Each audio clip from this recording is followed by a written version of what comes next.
Hai, Assalamualaikum warahmatullahi wabarakatuh. Nama saya Azwaliza binti Azman dan nama kad matrik A22A0495. Dan saya akan menerangkan sedikit tentang latar belakang filem ataupun movie yang kami analisis, iaitu Agent Ali The Movie.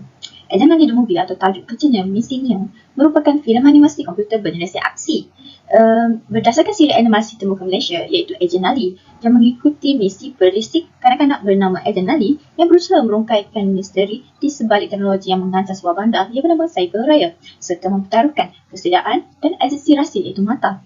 Filem ini merupakan sebuah filem tayangan pawagam sulung yang diterbitkan oleh Wow Animation, diarahkan oleh Usama Said Yassin dan dibintangi barisan pelakon seperti Ida Rahayu Yusof, Nabilah Rais, Azman Zulkifli, Nurhayati Mazlini, Masli Omar, Syafiq Issa, Salina, Abu Syafian dan Ahmad Sufian.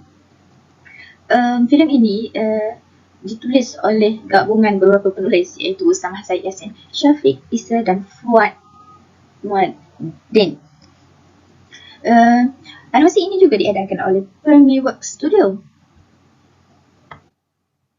Movie ini dikeluarkan oleh negara Malaysia dalam bahasa Melayu.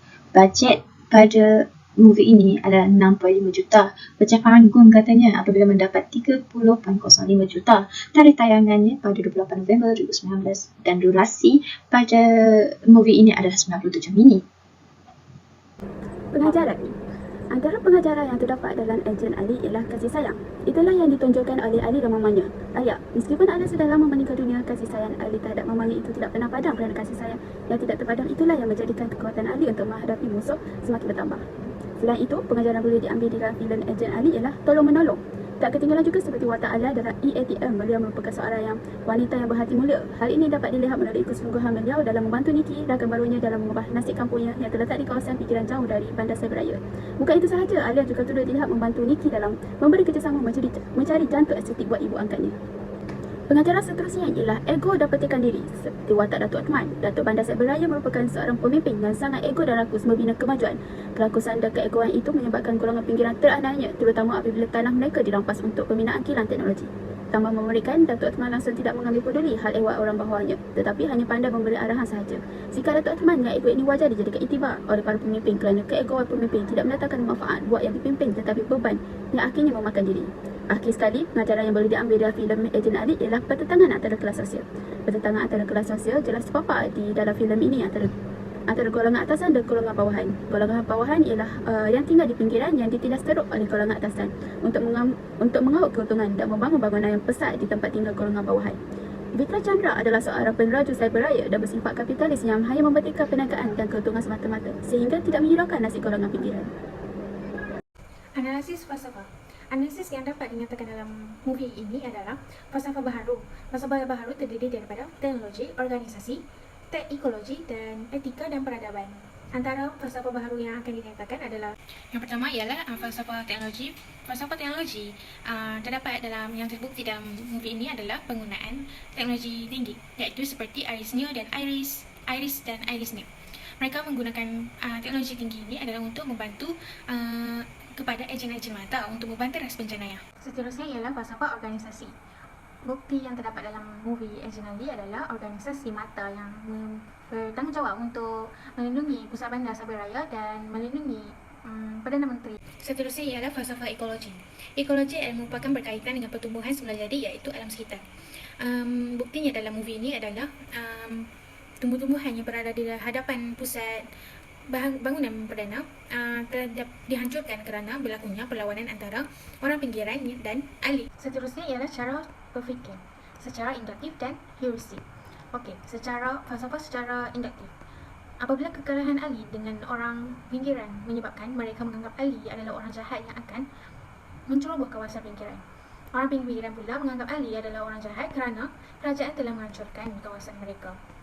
Seterusnya ialah cara berfikir secara heuristik. Ali menemui kawasan yang asing baginya dan ingin mengetahui mengapa keadaan tersebut menjadi sedemikian rupa. Tetapi tindakan Ali ini telah memakan diri sendiri kerana sebenarnya dia telah berkomplot bersama orang yang salah dalam membantu orang pinggiran dalam menyelesaikan masalah mereka dengan cara mencuri. Seterusnya, kenal pasti aliran falsafah yang menjadi dasar filem tersebut. Ia terbahagi kepada dua bahagian, iaitu falsafah teoretikal dan falsafah praktikal.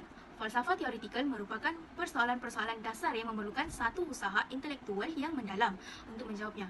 Falsafah teoretikal yang terkandung dalam filem ini adalah falsafah psikologi dan falsafah estetika.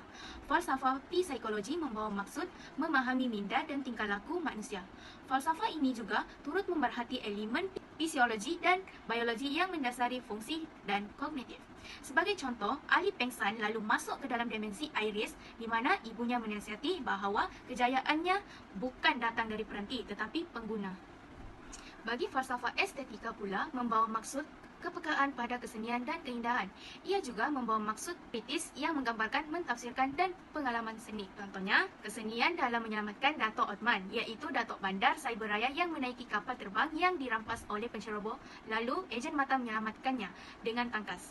Selain itu, falsafah praktikal pula merujuk kepada mempersoalkan sesuatu bidang yang mempunyai aplikasi yang jelas. Falsafah praktikal yang terkandung dalam filem ini adalah falsafah etika dan falsafah peradaban. Falsafah etika merujuk kepada isi baik cara berfikir dan faktor mempengaruhi manusia. Etika ini juga merupakan set panduan untuk kehidupan bermakna dan sejahtera. Contohnya, ketepatan masa. Ejen mata dalam melaksanakan tugas mereka seperti ejen Alicia sentiasa menepati masa dalam melaksanakan misinya.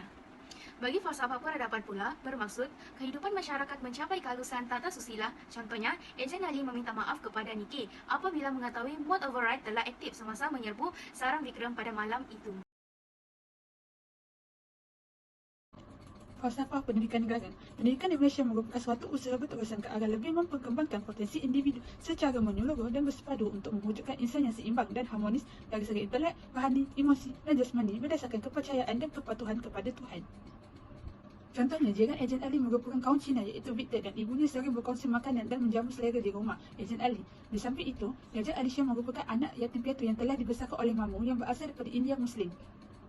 Rukun negara. Terdapat 5 prinsip rukun negara. Berikut adalah 5 prinsip rukun negara iaitu kepercayaan kepada Tuhan, kesetiaan kepada raja dan negara, keluhuran perlembagaan, kedaulatan undang-undang, kesopanan dan kesusilaan. Kepercayaan kepada Tuhan. Ejen Alicia bersyukur walaupun beliau anak yatim piatu tetapi masih dibesarkan oleh jeneral ramah iaitu keluarga angkatnya. Hal ini sesuai dengan prinsip kepercayaan kepada Tuhan kerana sesuai dengan ajaran agama. Kesetiaan kepada raja dan negara. Ejen Alia sanggup korbankan diri demi penduduk Cyberraya dari ancaman roket berpandu yang dihidupkan oleh musuh, menghala ke bangunan perdana yang merupakan terletak di tengah-tengah bandar Cyberraya. Keluhuran perlembagaan.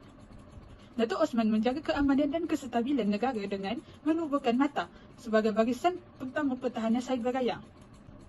Kedaulatan undang-undang. Ejen Ali menerima hukuman atas dirinya kerana beliau menyedari bahawa dirinya telah melanggar etika sebagai seorang ejen dengan membantu musuh dan mendatangkan ancaman kepada Cyberraya. Kesopanan dan kesusilaan. Selepas serangan ke atas cyber perdana, pihak peneraju mendapati bahawa wujudnya warga pinggiran. Oleh itu, pihak peneraju membuat projek pembinaan pinggiran dan akan dibiayai penuh oleh Yayasan Peneraju demi membantu keharmonian warga pinggiran. Konsep sejahtera merujuk kepada kemakmuran iaitu keadaan hidup manusia yang baik di mana masyarakat dapat hidup maju, sejahtera dan sihat. Ia juga merupakan gabungan antara falsafah pendidikan kebangsaan dan rukun negara. Maka terbentuklah konsep sejahtera. Contohnya yang terdapat di dalam filem Ejen Ali. Ejen Alia iaitu ibu kepada Ejen Ali dan kawannya Niki berlawan dengan musuh demi mendapatkan jantung sintetik bagi menyelamatkan Mak Ia. Hal ini menunjukkan beliau membantu sesama masyarakat bagi mewujudkan negara yang maju, sihat dan sejahtera. Kesimpulannya, banyak nilai-nilai mulia yang dapat diambil dari filem Ejen Ali yang boleh diaplikasikan sebagai falsafah dalam hidup kita. Antara salah satu contoh nilai mulia yang dapat diambil dari filem Ejen Ali ialah sikap tolong-menolong sesama manusia yang di dalam kesusahan. Oleh yang demikian, filem ini dapat menyedarkan masyarakat betapa pentingnya tolong-menolong sesama insan walaupun berlainan agama dan bangsa demi kemakmuran dan kesejahteraan negara. Banyak pembelajaran yang boleh kita ambil daripada filem Ejen Ali dan menurut falsafah pendidikan kebangsaan, filem ini menepati 4 aspek utama iaitu jasmani, emosi, rohani dan intelek. Selain itu, filem ini juga merangkumi semua prinsip rukun negara antaranya kepercayaan kepada Tuhan, kesetiaan kepada raja dan negara, keluhuran perlembagaan, kedaulatan undang-undang, kesopanan dan kesusilaan. Seterusnya, konsep sejahtera pula merujuk kepada kemakmuran iaitu keadaan hidup manusia yang baik di mana masyarakat dapat maju, sihat dan sejahtera. Merujuk kepada kajian dalam filem Ejen Ali The Movie, terdapat unsur kemakmuran di mana membentuk pemerintahan ideal yang menekankan prinsip kemajuan. Tegasnya, filem ini dapat dijadikan teladan dan rujukan kepada seluruh rakyat Malaysia. Akhir sekali, terdapat berbagai jenis falsafah yang boleh didapati di dalam filem Eja Ali. Antaranya falsafah praktikal, falsafah baharu dan falsafah cara berfikir. Sebagai contoh, falsafah baharu terdiri daripada falsafah teknologi, falsafah organisasi, falsafah ekologi, falsafah etika dan falsafah peradaban. Tuntasnya, filem Eja Ali The Movie ini bukan sekadar hiburan, falsafah etika dan falsafah peradaban. Tuntasnya, filem Eja Ali The Movie ini bukan sekadar hiburan, malah kaya dengan pelbagai nilai murni, pengajaran serta ilmu-ilmu falsafah yang dapat melahirkan insan yang kaya dengan ilmu pengetahuan. Sekian, terima kasih.